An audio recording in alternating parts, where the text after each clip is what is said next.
అట్లాగే అట్లాగే అట్లాగే ఇలా రైతులు బాధపడుతున్నారు మహబాద్లో, అట్లాగే డోర్నకల్లులో, ఈ ప్రాంతంలో ఉన్న ఇతర నియోజకవర్గాల్లో కూడా మాయమాటలు నమ్మిండ్రు, రైతులు నమ్మిండ్రు, ప్రజలు నమ్మిండ్రు, మన కార్యకర్తలు కూడా పోయిన శాసనసభ ఎన్నికల్లో కొద్దిగా డీలా పడ్డారు. ఒక మాట నేను అడుగుతా, మీరు నిజాయితీగా సమాధానం చెప్పాలని చెప్పి నేను కోరుతా ఉన్నా. ఇక్కడికి వచ్చిన మా మహబాద్ డోర్నకల్ నియోజకవర్గ అన్నదమ్ముల ఆడబిడ్డలను నేను ఒక మాట అడుగుతున్నా, నిజాయితీగా సమాధానం చెప్పండి. మీరు ఏమనుకున్నారు? మహబాద్ వాళ్ళు, డోర్నకల్ వాళ్ళు ఏమనుకున్నారంటే, పోతే మా ఒక్క సీటు పోతుందేమో కానీ కేసీఆర్ సార్ అయితే ఉంటాడు కదా అనుకున్నారు, అంతేనా? ఇది సీటీలు కొట్టే ముచ్చట కాదు, సిగ్గుపడే ముచ్చట. ఎందుకంటే ఇక్కడ మీరు ఓడిపోతే, ఎమ్మెల్యేలు గెలవకపోతే కేసీఆర్ సార్ ముఖ్యమంత్రి ఎట్లయితాడు? మీరేమనుకున్నారు? పోతే మా ఒక్క సీటు పోతుంది, పోతే మా ఒక్క ఎమ్మెల్యే పోతాడు, కానీ కేసీఆర్ ఉంటాడు కదా అనుకున్నారు. మాకేం డోకా ఉన్నది, రైతు బంధు వస్తుంది, 24 గంటల కరెంట్ వస్తుంది, గోదావరి నీళ్లు తెచ్చిండు కేసీఆర్ గారు కాళేశ్వరం రూపంలో. ఇదివరకు వాళ్ళు కాలువలతో విడిచిపెట్టిపోతే ఆ కాలువల్లో తుమ్మ చెట్లు మొలిస్తే మా డోర్నకల్లులో, తుంగతుర్తిలో, మా నెల్లి కుదురులో, కేసముద్రంలో కాళేశ్వరం నీళ్లు తీసుకొచ్చిన ఘనత ఎవలది? గోదావరి నీళ్లు తెచ్చిన ఘనత ఎవలది? కేసీఆర్ గారిది. అందుకే మీరేమనుకున్నారు? కేసీఆర్ అయితే ఉంటాడు, పోతే మా సీటు పోతుంది అనుకున్నారు. కానీ ఇప్పటికి అర్థమైందా మరి?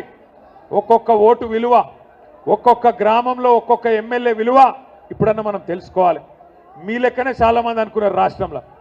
మీరు మహబాద్ వాళ్ళు ఎట్లా అనుకున్నారో, పాలకుర్తి వాళ్ళు ఎట్లా అనుకున్నారో, డోర్నకల్ వాళ్ళు ఎట్లా అనుకున్నారో, ఇంకా వేరే వాళ్ళు కూడా గట్లే అనుకున్నారు. ఆఖరికి ఏమైంది? దొంగ మాటలు చెప్పి, జర్ర నువ్వు ఆడ మొత్తుకుంటాడు, నేను ఈడ మొత్తుకుంటే ఎవరికి వినబడుతుందా తమ్మి? ఆగు. దొంగ మాటలు నేనేదో కోపంతో అంటలేను, బాధతో అంటలేను. దొంగ మాటలు చెప్పి ఇవాళ అధికారంలోకి వచ్చింది అడ్డదారిన కాంగ్రెస్ పార్టీ. ఎన్ని మాటలు, ఎన్ని అబద్ధాలు! ఒకటా రెండా? 420 హామీలు. కేసీఆర్ గారు 10,000 ఇస్తే రైతులకు నేను 15,000 ఇస్తా అన్నాడు. కేసీఆర్ గారు కౌలు రైతులను పట్టించుకుంటలేడు, నేను కౌలు రైతులకు కూడా రైతు బంధు ఇస్తా అన్నాడు. ఇవన్నీ 100 రోజుల్లోనే చేస్తా అన్నాడు. కేసీఆర్ గారు రైతు కూలీలను పట్టించుకోలేదు. జాబ్ కార్డు ఉంటే చాలు, నేను ఒక్కొక్కలకు నెలకు 1000 రూపాయలు ఇస్తా, ఆత్మీయ భరోసా అని రైతు కూలీలకు మాటిచ్చిండు. కేసీఆర్ గారు లగ్గం చేస్తే కళ్యాణ లక్ష్మి షాదీ ముబారక్ కార్యక్రమం కింద 1,00,000 రూపాయలు ఇస్తున్నాడు, నేను తులం బంగారం ఇస్తా అన్నాడు. కేసీఆర్ 2,000 పెన్షన్ ఇస్తున్నాడు, నేను ముసలమ్మకు ముసలయ్యకు ఇంట్లో ఉండే ఇద్దరికి 4,000 పెన్షన్ ఇస్తా అన్నాడు.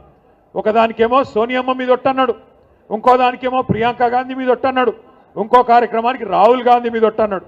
ఇన్ని ఒట్లు పెట్టి, అడ్డమైన మాటలు చెప్పి, అరిచేతిలో వైకుంఠం చూపెట్టి గద్దెనెక్కిండ్రు అత్యవసర మార్కులతో కాంగ్రెస్ వాళ్ళు. 2 ఏళ్ళు అయిపోయింది. 100 రోజులు అన్నారు, గ్యారంటీ కార్డులు అన్నారు, బాండ్ పేపర్లు రాసిచ్చిండ్రు. మరి 2 ఏళ్లలో ఏం పీకిండ్రు నేను అడుగుతున్నా. ఏం చేసింది కాంగ్రెస్ పార్టీ? 2 ఏళ్ళు. ఏమన్నా అడిగితే ఒకటే చెప్తారు, ఫ్రీ బస్ ఇచ్చినాం. ఎవలకు ఫ్రీ బస్సు? మహిళలకు ఫ్రీ అట, కానీ మొగళ్లకు డబుల్ టికెట్ అట. ఇంట్లో ఉండే పిల్లగాళ్లకు చారణ పెంచిండ్రు బస్ పాస్లకు. ఇక ఫ్రీ ఎట్లయితే నాకు తెలియక అడుగుతా.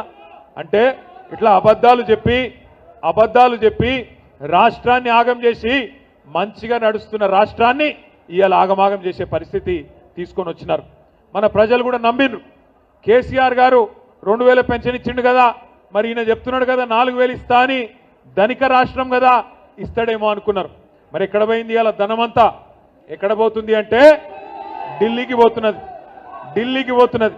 ఇలా నిజంగా మహబాద్కి ఇక్కడికి వస్తుంటే కవితమ్మ ఫోన్ చేసింది, ఎంపీ గారు ఫోన్ చేసి, మన అధ్యక్షురాలు ఫోన్ చేసి అన్నది, అన్నా కాంగ్రెస్ వాళ్ళు కూడా ఏదో కార్యక్రమం పెట్టుకున్నారు, పోలీసు వాళ్ళు అంటున్నారు ఈ రోడేమట వద్దు, అట్లా నెల్లి కుదురు మీకెళ్ళి తిరిగి రమ్మంటున్నారు అని అన్నది.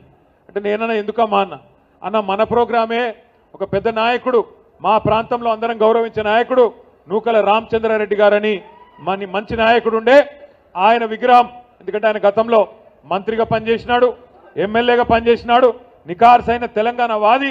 నిజానికైతే అప్పుడెప్పుడో 1970వ దశకంలోనే ముఖ్యమంత్రి కావాల్సిన స్థాయి ఉన్న నాయకుడు రామచంద్రారెడ్డి గారు. ఆయనను కాంగ్రెస్ ఎప్పుడో మర్చిపోయిందన్నా, కానీ మన నాయకుడు కేసీఆర్ గారు మహబూబాబాద్ను జిల్లా చేయడమే కాకుండా జిల్లా కలెక్టరేట్ పెట్టి ఆ జిల్లా కలెక్టరేట్ ప్రారంభోత్సవానికి వచ్చినప్పుడు అందరూ కాంగ్రెస్ వాళ్ళు మర్చిపోయిన రామచంద్రారెడ్డి గారి విగ్రహాన్ని పెట్టాలనే నిర్ణయం తీసుకున్నది మన నాయకుడు కేసీఆర్ గారు. కేసీఆర్ గారు నిర్ణయం తీసుకొని రామచంద్రారెడ్డి గారి విగ్రహాన్ని అధికారికంగా పెడుతున్నామని చెప్తే ఏ రామచంద్రారెడ్డి గారు అయితే నిజాయితీగా ఆనాడు నిజాయితీగా బతికిండో, ఏ రామచంద్రారెడ్డి గారు అయితే కాంగ్రెస్ అధిష్టానానికి డబ్బులు ఇవ్వకపోవడం వల్ల ముఖ్యమంత్రి కాలేదో, ఇలా ఆ రామచంద్రారెడ్డి గారి విగ్రహాన్ని ఢిల్లీకి మూటలు మోసే సన్నాసులు కొంతమంది ఇలా ఆవిష్కరిస్తున్నారని చెప్పి ఇప్పుడే ఇక్కడికి వస్తే చెప్తా ఉన్నారు. ఆలోచించండి, ఎక్కడ రామచంద్రారెడ్డి గారు, ఎక్కడ ఇక్కడ ఉన్న సన్నాసి రేవంత్ రెడ్డి, ఒక్కసారి ఆలోచించండి. క్యూన్యూస్ పేరు చెప్పి ఎవరైనా వసూళ్లకు, అక్రమాలకు, బెదిరింపులకు గురి చేసిన క్యూన్యూస్కి సమాచారం ఇవ్వండి. క్యూన్యూస్ ఎప్పుడూ ఇలాంటి చర్యలకు పాల్పడదు, ప్రోత్సహించదు. క్యూన్యూస్ ఎల్లప్పుడూ ప్రజా గొంతుకగా ప్రజల సమస్యల కోసం నిరంతరం పోరాడుతుంది. మీకు ఎలాంటి సమస్య ఉన్నా క్యూన్యూస్ని కాంటాక్ట్ అవ్వండి. సంప్రదించవలసిన ఫోన్ నెంబర్ 7569534968 8688926084.